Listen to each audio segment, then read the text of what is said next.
Hello students, one more important point to be discussed about a figure of speech. Listen students, when in a paper, when it is asked a question about figure of speech, like they almost ask like this, can name and explain the figures of speech. So student, when they give the example of figure of speech, you have to first identify which figure of speech is that. And when you identify that the figure of speech, then you have to give the explanation. So in explanation, most of the students do one mistake, that they write the definition of that.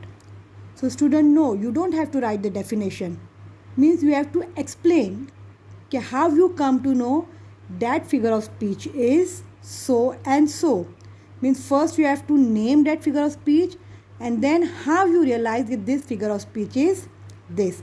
Suppose example, see, they are poor in circumstances but rich in spirit. See, so students will write the name that this figure of speech is antithesis. So why this figure of speech is antithesis? They need explanation. So you will write the explanation, because the word poor and rich, the opposite words, are given in the sentence. That's why this figure of speech is antithesis. I hope you are understanding my point. See the next example. Next example, she has a heart of stone. See which figure of speech. Now first you understand which figure of speech is this. Suppose you write this figure of speech is metaphor. This figure of speech is metaphor. Then how did you come to know that this figure of speech is metaphor? So you have to give the explanation. See, comparison is done between heart and stone. Means heart is compared to stone without use of word as. That's why this figure of speech is metaphor.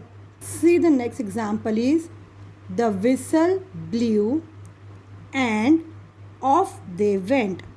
Now see, this figure of speech is what? Onomatopoeia. Why? Because the sound of whistle is expressed.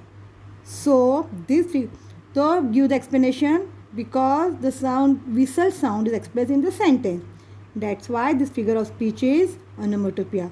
So student, please don't write the definition. If you will write the definitions in the paper, your marks will be deducted. So just keep in mind that we have to give the explanation. How you come to know that this figure of speech is so and so. Hope students, you all understood my points properly.